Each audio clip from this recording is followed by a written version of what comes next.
Hello, beer tubers, and welcome to another beer review with me, Peter, the master of hoppers. Today, checking out the final beer that I got left from the big shipment of beer that I got from Joe, aka Joe's Arcade. So thanks a ton to Joe for the beer. Joe sent a ton of beers. Wow, I could smell some good from there. Joe sent a ton of beers, especially from Fidens. Fidens is one of the newer up-and-coming breweries in the States, especially for hazy beers. But he sent something non-haze from them. He sent an Imperial Stout, which is awesome because he knows that I love big Imperial Stouts, especially if they have to be adjuncted like this one. It's the real ingredient. And I actually don't know if it is. Sometimes also pastry stouts can be nice if they're thick and rich and the base beer is good enough, even though it's flavorings. But I often prefer the real deal more so than flavorings agents of sorts. But yeah, this one is from Fidens, and this is Donny. It's going to be my first stout from these guys. And it's an Imperial Stout with Lanka vanilla beans, graham crackers, and cacao nibs. Or coca nibs on 12%. It just says Imperial Stout. So I'm guessing it's the real deal, and it's not a pastry stout. I'm really hoping that's the case. Because sometimes I feel like fake pastry stouts, it just gets a bit too much in the long run. But I do love a thick, rich, flavorsome stout. And this looked like that. It kind of reminded me a bit of like the stouts from Treehouse, actually, when they do these double shots and triple shots and whatever, or also just in some of the different, they've done mini stouts, reviewed some of them, All There Is and All That Ever Will Be or something like that, and beers like that. It looks like those kind of milk stoutish beers almost. Pitch black in color, very nice, tight, dense looking head, very tan, like it's mocha colored. There was a decent amount when I poured it, nothing crazy, but there's definitely a head, which is really nice. Often with these kind of beers, when they use loads of coca nibs, for example, or coconuts especially, kills head retention. But there is definitely some head left on this one, and just having it near me, I can really smell it. So it smells like, and this, like, I'm still looking at the summer house and with my in-laws. I think this is going to be a beer where I'm the only person here who will like that, because they do not like Imperial Stouts and darker types. Just like, I guess just roasted beers, because they do like a Dunkel Lager and stuff like that. But beers with roasted malt is often a no-go. But we'll see if it's something that I want to mind sitting with myself, drinking by myself. Maybe I reviewed a couple of beers today. We'll find out. Let's check out the aroma. Oh man, that smells so chocolatey. Really a chocolate ball. It smells a bit like s'mores. I wonder if that's what they kind of went for.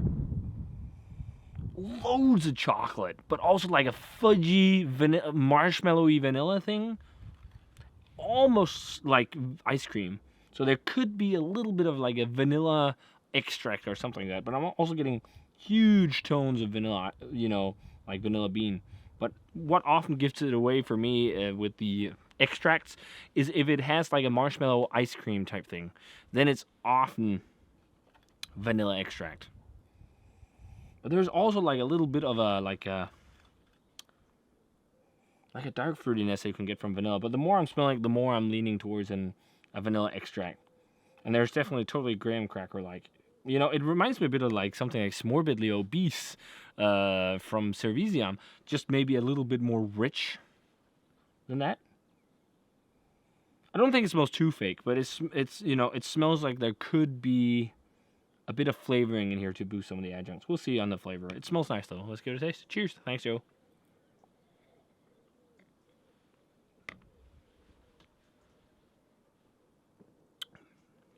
Huge hit of umami. I didn't expect that. Wow, like a sing of umami roasty malt. Loads of it. But also a huge sweetness. Oh, there we go. It's real vanilla bean too. There's loads of dense vanilla flavor. And loads of like dark fruity vanilla. Maybe it's just because it's like high amounts of vanilla can smell like, it tastes like concentrate too. I don't know. It's just got like that vanilla pod flavor. Wow, it's really, like, I didn't expect that much umami.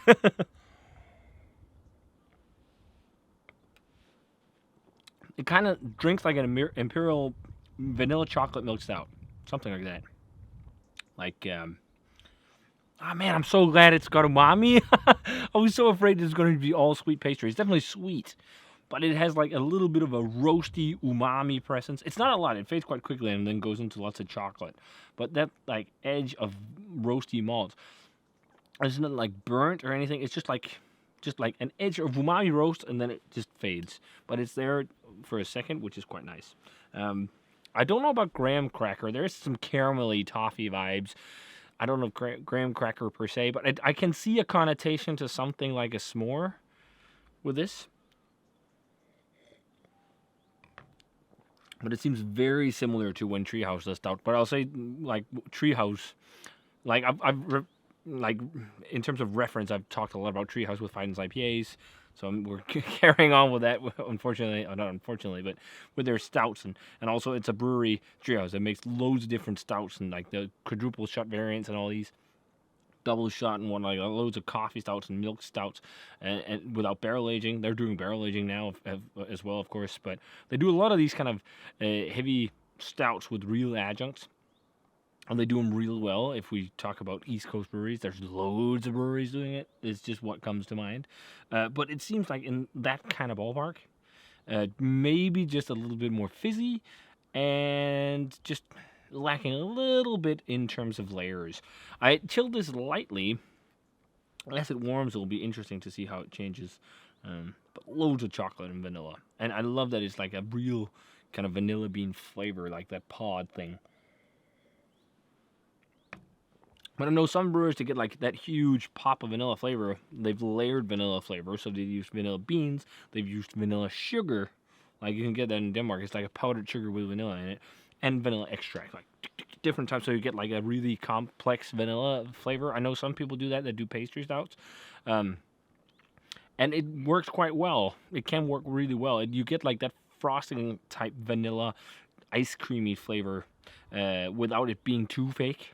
And I think one of the prime examples from that is like the Beer Geek Vanilla Shake from Mikkeller, because that's mainly, I think, vanilla sugar, and the recipe for that was like, it was basically a recipe for George with vanilla. I think that just Mike Murphy at Lervik just fucked up a bit on the recipe, or just read something wrong and put in like triple or quadruple the amount of vanilla or something like that, and then, or the vanilla sugar or something like that, and then they just ended up with a really crazy vanilla beer.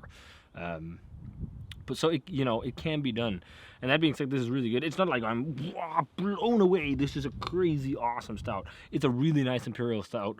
I'll call it pastry stout, really. But it's a good pastry stout. It's not too fake, which is my biggest beef with these kind of beers. There is a little bit of a almost extracty thing, and that could just be me. I mean, maybe it's just pure vanilla bean, but there's just a little bit of that. But it's good, man. It's good. It really reminds me, again, a European equivalent. It's like a just richer and denser version of Smorbidly Obese. Like, it's also thick, but it's not like uber thick and rich and crazy. It's a bit more light. It's still rich and slightly fizzy. It's got higher carbonation, but it's nothing crazy. Yeah, it's just a really good kind of pastry stout. In terms of grade, I'm thinking a 93. It's a really good pastry style stout. I'm not like floored or anything. It's just really, really good. And it tastes somewhat real. I mean, there is, as I said, something that almost tastes like vanilla sugar or vanilla extract or something, because it's a bit ice cream like, but it could also just be the type of vanilla bean, whatever. There's a huge, like, if you didn't know, vanilla beans aren't just vanilla beans. It's really interesting. The first time I think we really discovered that was when War Pigs did a series of two different vanilla Imperial stouts, same base beer and everything, burnt barrels, and then with two different types of vanilla beans. Or was it three?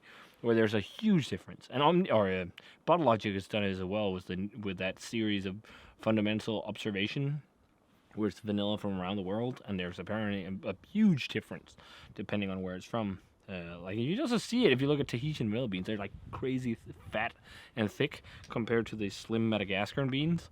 But yeah, it's really good. If you like pastry desserty stouts, you'll love this. Again, I think it's really, really good, but it's not world class for me. So 93, 4-ish. Very good. So if you guys had a chance to try the Fidens Donny Imperial Stout with Sri Lankan vanilla beans, graham cracker, and cacao nibs, How do you say it? Let me know. I think you can say both. You can say cacao nibs and cocoa nibs. But yeah, it's good. You know, I still think their IPA game's a little bit better, but this is still very nice. So, yeah, if you guys had this, let me know what you thought of it. Thanks a ton to Joe for the beer, and as always, remember to comment, subscribe, check out the Facebook fan page and Twitter and Instagram. Give this video a thumbs up if you enjoyed it, and ring the bell for future notifications about videos. And I want to say cheers and some pastry style stout. I'll see you guys in another beer review, but no more today. This is the last one, I think. But we're here for a week, so we'll shoot more. Cheers.